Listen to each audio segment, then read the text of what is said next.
Olá, nós somos a Comunitária, uma equipe de consultores que busca sempre atualizar e conhecer novos caminhos, mas que preza nesse percurso pelas boas práticas, conduta ética e respeito a métodos e ferramentas já comprovadamente eficientes. Nossa missão é transformar realidades locais por meio do compartilhamento de conhecimento e da identificação de soluções em parceria com comunidades diversas. Nessa apresentação, queremos compartilhar com vocês anos de aplicação prática e estudos em relação à estruturação de projetos sociais.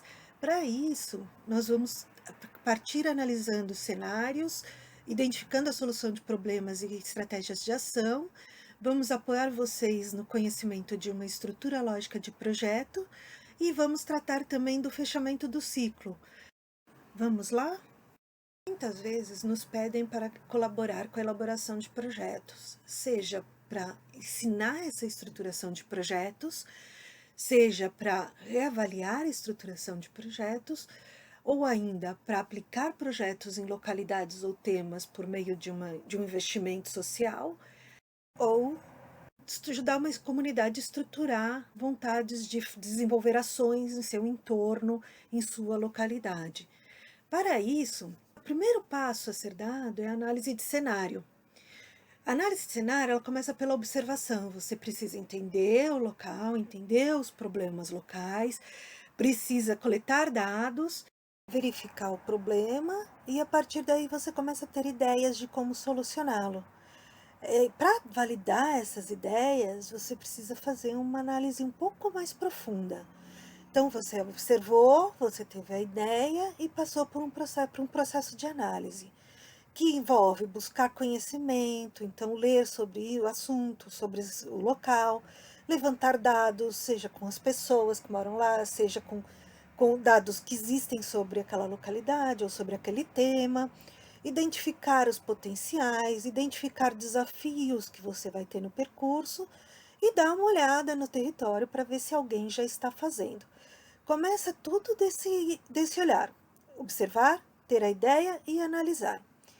Feito isso, você tem uma visão do seu cenário inicial, ou seja, como está, e uma visão do cenário final, para onde vamos.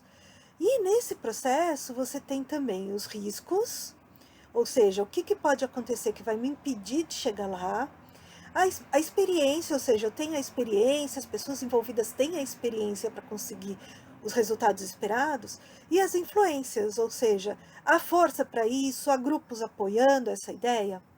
Há no tema ou na localidade políticas públicas que também me levem a essa conclusão, a essa entrega do que eu estou idealizando. Tudo isso envolve a estratégia. Então, você identifica um ponto de melhoria, seja num tema, numa localidade, num espaço, numa escola, e você vai para um cenário final, olhando, né, pensando, ainda imaginando, ainda idealizando qual seria essa visão de futuro, né? Para isso, existe uma metodologia que nos ajuda a chegar lá, a chegar nessa idealização e estruturar quais os passos precisamos dar para conseguir entregar isso que estamos idealizando, né? É a teoria da mudança. Ela envolve identificar objetivos de longo prazo, pensar nos riscos, nos pressupostos, o que eu preciso, o que pode me impedir de fazer, pensar nos caminhos, ou seja, quais passos eu vou dar para entregar aquilo, o resultado daquela ideia, pensar em indicadores e ainda explicitar a lógica do que você está fazendo, ou seja, dar um sentido lógico para tudo isso. Difícil? Não, não é difícil. Parece complexo, mas pegando um exemplo a gente consegue entender.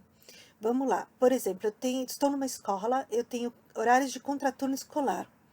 E eu quero usar esses horários para estimular o desenvolvimento de habilidades e complementar a formação curricular. Ótimo! Então a gente junta as pessoas e tem uma série de ideias, desde estímulo ao raciocínio, atividades corporais, atividades de formação cultural, a gente começa a incrementar a nossa ideia. Chega um determinado momento em que a gente precisa pensar se temos braço, tempo e de recursos para aquilo, né, recursos financeiros para realizar o que a gente está pensando. Com isso, normalmente, o que a gente faz é diminuir o caminho para chegar no resultado. Então você pega todas aquelas ideias e enxerga um caminho, chamado caminho crítico, para entregar aqueles resultados. Isso envolve prazo, envolve tamanho de equipe, envolve recurso financeiro. Tudo isso pode ser feito facilmente, depois que você definir esse tamanho do seu projeto, por meio dessa ferramenta, que a comunitária usa muito e que nós acreditamos muito que pode ajudar a todos, melhorar e facilitar a estruturação, o monitoramento e avaliação do seu projeto. É o quadro lógico. Para fazer um quadro lógico, eu preciso primeiro ter uma ideia mais estruturada, como a gente já fez até aqui. No nosso exemplo, vamos pensar que vamos oferecer 40 aulas de capoeira nesse contraturno e 40 aulas de música, e que nós vamos abrir espaço para 60 alunos matriculados. Esses alunos são aqueles que ficam o dia inteiro na escola, que não é uma questão obrigatória, mas acabam ficando por não ter como se transportar, como se deslocar.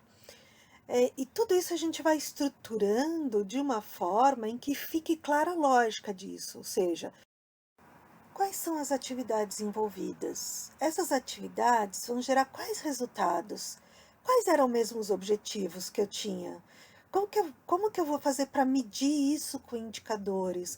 Onde eu busco os dados dos indicadores?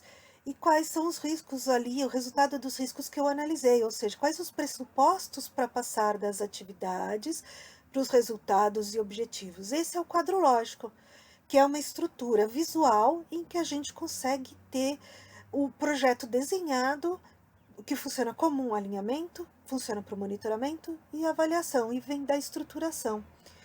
Tudo isso mostra nas atividades os recursos envolvidos, ou seja, eu preciso de aula, eu tenho que ter professor, tenho que ter espaço, tenho que ter material.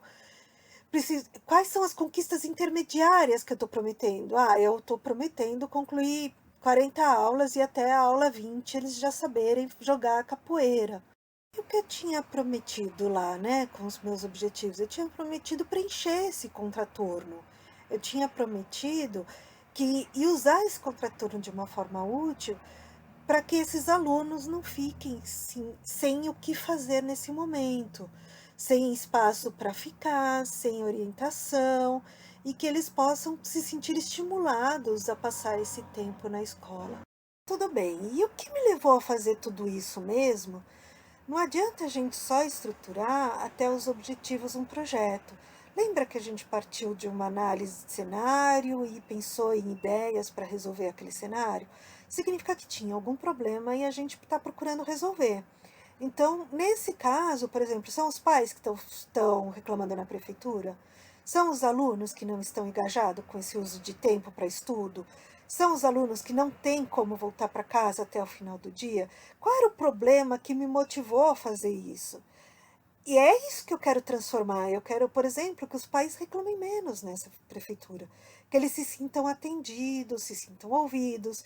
Quero que os alunos valorizem esse tempo, não fiquem lá sem fazer nada, não fiquem só no celular, no contraturno, não fiquem só conversando, que eles tenham atividade incentivadora, né?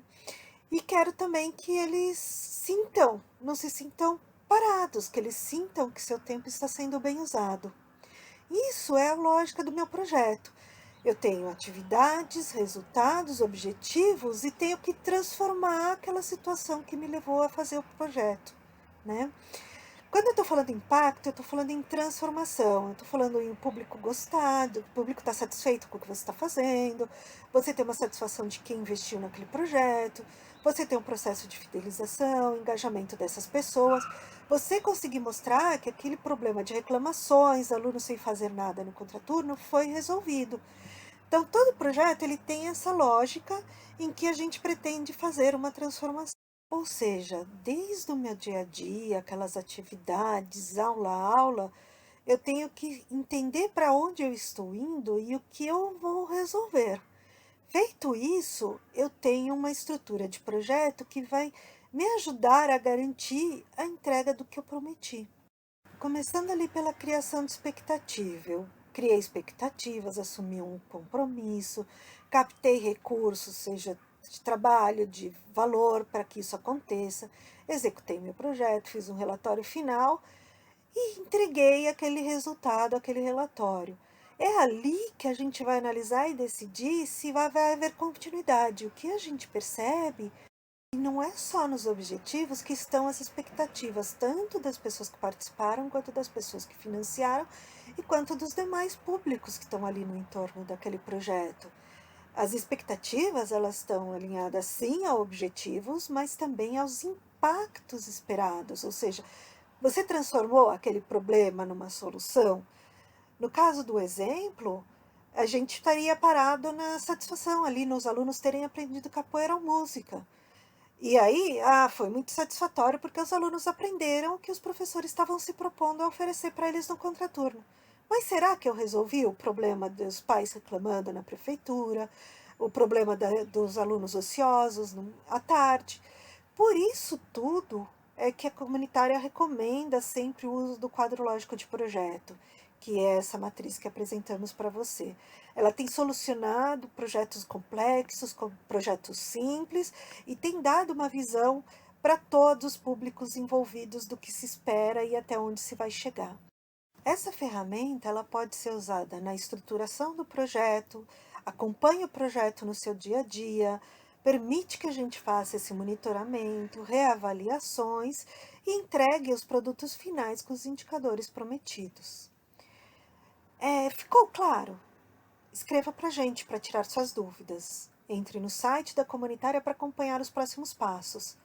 Nós vamos ter cada vez mais conteúdos para vocês. Estamos preparando uma série de conteúdos com essa missão de ajudar todos a terem acesso a ferramentas fáceis, ferramentas possíveis para organizar a gestão de projetos sociais.